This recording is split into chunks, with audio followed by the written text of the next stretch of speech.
সম্মানিত দর্শক এবং শ্রোতাবৃন্দ, আমি যশোরী, আপনাদের সকলকে জানাই সালাম।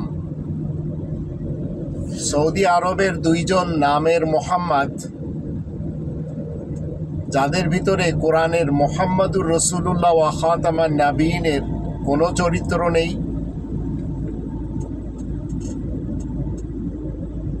এই দুইজন মোহাম্মদ কোরআনের মোহাম্মদের চরিত্রের বিপরীত।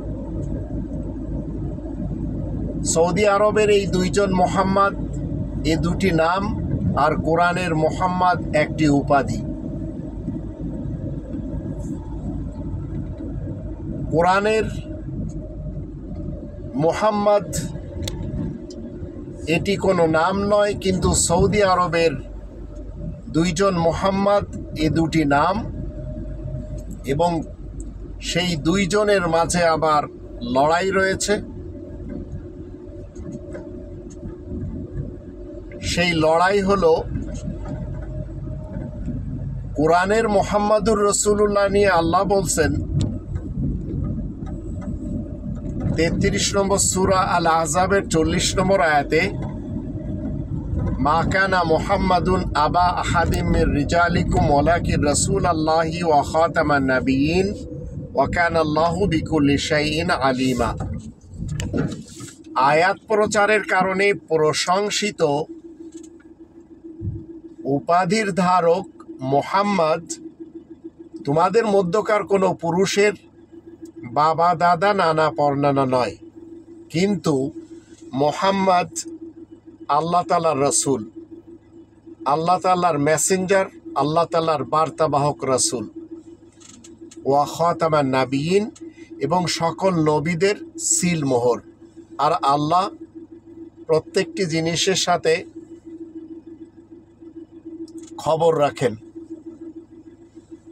সব কিছু ভালো করেই জানেন। এখন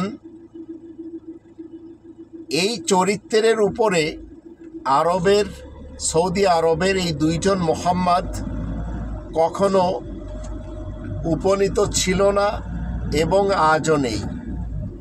একজন 1400 বছর পূর্বে, আর একজন আজ 2024 সালেও দেখা যাচ্ছে। একজনের নাম মোহাম্মদ ইবনে আবদুল্লাহ, আর একজনের নাম মোহাম্মদ ইবনে সালমান। মোহাম্মদ ইবনে আবদুল্লাহ যে সমস্ত নোংরা হাদিস এবং রেওয়ায়াত বলে গেছে, যেগুলিকে খবরে আহাদ হিসেবে মানা হয়েছে, আজ মোহাম্মদ বিন সালমান ঘোষণা দিয়েছে মোহাম্মদ ইবনে আবদুল্লাহর কোনো খবরে আহাদ হাদিস মানা যাবে না। এদের দুজনের মাঝে পার্থক্য হলো, একজন নোংরা হাদিস দিয়েছে মোহাম্মদ ইবনে আবদুল্লাহ, আর একজন মোহাম্মদ ইবনে সালমান নোংরা কর্মকাণ্ড করার জন্য সেন্টার খুলে দিয়েছে।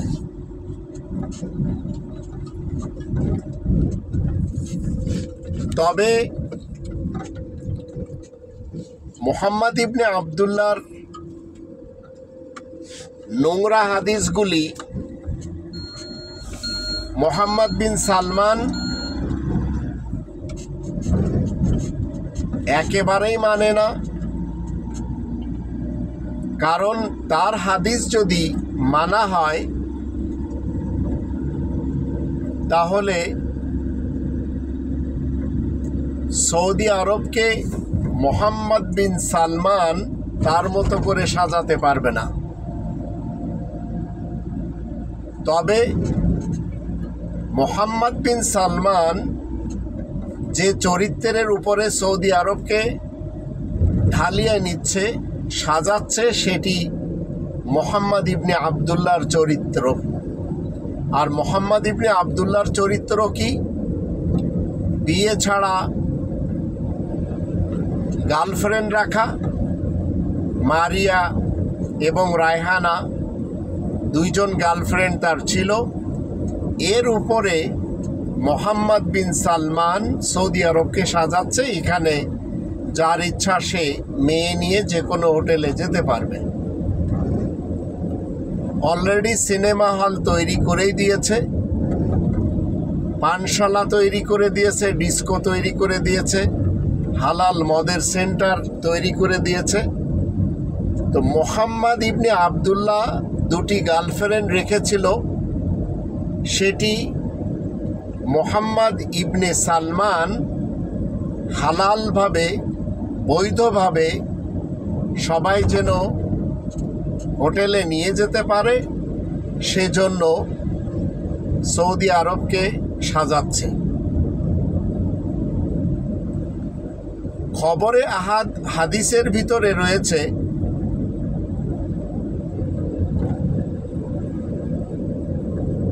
পাথর মেরে শেষ করে দেওয়া,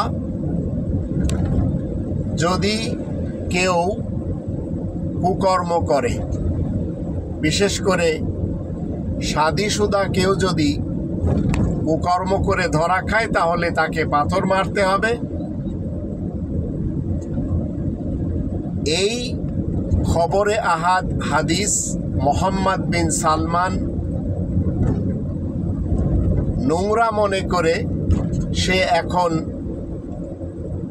সুন্দর সুন্দর বিল্ডিং তৈরি করে দিয়েছে, সুন্দর সুন্দর হোটেল তৈরি করে দিয়েছে, সুন্দর সুন্দর আস্তানা তৈরি করে দিয়েছে। সেখানে বিবাহিত পুরুষ কিংবা বিবাহিতা নারী তারাও যদি ইচ্ছা করে তাহলে কুকর্ম করতে পারবে, কোনো বাধাবিঘ্ন নেই। আর সেখানে কোনো পাথর মারামারি চলবে না। তাহলে বোঝা গেল মোহাম্মদ ইবনে আবদুল্লাহর খবরে আহাদ হাদিসের বিপরীত নতুন আঙ্গিকে মোহাম্মদ বিন সালমান হাদিস দিল, বাণী দিল এবং সৌদি আরবকে সাজালো। আরও কত কিছু সে করবে, কারণ তার 2030 ভিশন রয়েছে। পুরা পৃথিবীতে মানুষ যারা কুকর্ম নিয়ে ব্যস্ত, যারা কুকর্মের জন্য আরবের বিভিন্ন শহরে যায়, বিশেষ করে দুবাই ইন্টারন্যাশনাল খানকিপাড়া যাকে বলা হয়, তার থেকে ভয়ানক আকারে মোহাম্মদ ইবনে আবদুল্লাহর নোংরা হাদিসের দৃষ্টিতে মোহাম্মদ বিন সালমান সৌদি আরবকে সাজিয়ে নিচ্ছে। দুজনই মূলত আমলে কুকর্মকারী এবং কুকর্মের এরা প্রমোটকারী, সবচেয়ে বেশি প্রসারকারী, যার জন্য কাউকে পরোয়া করছে না। অতীতে মোহাম্মদ ইবনে আবদুল্লাহ যেমন 21টি বিবাহ করেছে, আমাদের দেশের লোকেরা জানে 13টি, 2টি গার্লফ্রেন্ড রেখেছে বিয়ে ছাড়া, উপপত্নী মারিয়া এবং রায়হানা। তদ্রূপ মোহাম্মদ বিন সালমান ঠিক একই কায়দায় সৌদি আরবকে সাজাচ্ছে। মোহাম্মদ ইবনে আবদুল্লাহর বিরুদ্ধে কেউ কথা বললে তার যেমন মেরে ফেলে দেওয়া হতো, মোহাম্মদ বিন সালমানও ঠিক একই কায়দায় তার বিরুদ্ধে যারা কথা বলে তাদেরকে গুম করে দেয়, মেরে ফেলে দেয়। এমনকি ইস্তানবুলে যে ঘটনা সে ঘটিয়ে দিয়েছে সেটি সবার জানা।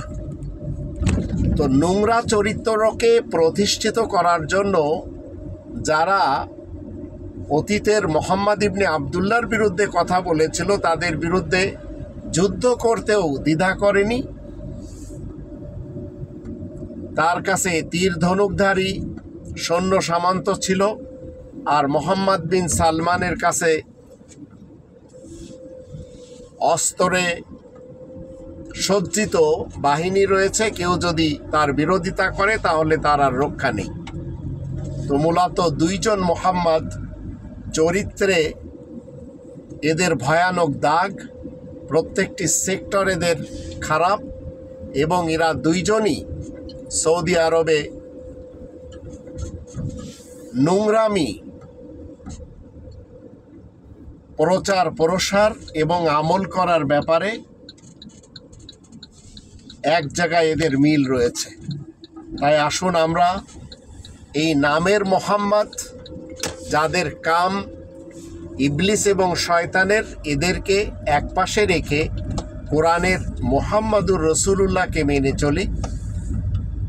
কোরআনের মোহাম্মদ আয়াত প্রচারের কারণে প্রশংসিত হয় আল্লাহ তাআলার দৃষ্টিতে, আর আয়াত প্রচার ছাড়া যদি কেউ মোহাম্মদ নাম রাখে আর কাজ যদি মোহাম্মদ ইবনে আবদুল্লাহ এবং মোহাম্মদ বিন সালমানের মতো করে, তাহলে আমরা কোনোভাবেও তাদের পক্ষে যেতে পারবো না। কারণ কোরআন আমাদেরকে শিক্ষা দিয়েছে মুহাম্মাদুর রসুলুল্লাহর মাধ্যম দিয়ে। আমরা যখন কোরআনের 17 নম্বর সূরা বানী ইসরাইলের 32 নম্বর আয়াত দেখি, সেখানে বলা হচ্ছে ওয়ালা তাকরাবু জিনা ইন্নাহু কানা ফাহিশা ওয়া সাআ সাবিলা, তোমরা জিনা ব্যভিচারের কাছেও যাবে না, নিশ্চয় এটি অশ্লীল এবং খারাপ পথ। আর 6 নম্বর সূরা আল আনআম এর 151 নম্বর আয়াতে বলে দেওয়া আছে মুহাম্মাদুর রসুলুল্লাহর পক্ষ থেকে, আল্লাহ তাআলার এই কালাম তিনি আমাদেরকে শুনিয়েছেন, ওয়ালা তাকরাবুল ফাওয়াহিশা মা যাহারা মিনহা ওয়া মা বাতান, অশ্লীলতা প্রকাশ্য হোক কিংবা গোপনীয়, তার ধারে কাছেও যাওয়া যাবে না। এটি হচ্ছে ইসলামের মুহাম্মাদুর রসুলুল্লাহর শিক্ষা। আর সৌদি আরবের মোহাম্মদ ইবনে আবদুল্লাহ এবং মোহাম্মদ বিন সালমানের কর্মকাণ্ড টোটালি কোরআন বিরোধী। আমরা তাদের পিছনে যেতে পারবো না, কারণ তারা হচ্ছে নামে মোহাম্মদ আর কাজে তারা শয়তান এবং ইবলিস। আমাদেরকে চলমান মোহাম্মদুর রসুলুল্লাহর উপাধিতে ভূষিত হতে হবে, উপাধি ধারণ করতে হবে আয়াত প্রচারের কারণে প্রশংসিত হয়ে। আল্লাহ আমাদের সেই তৌফিক দান করুন।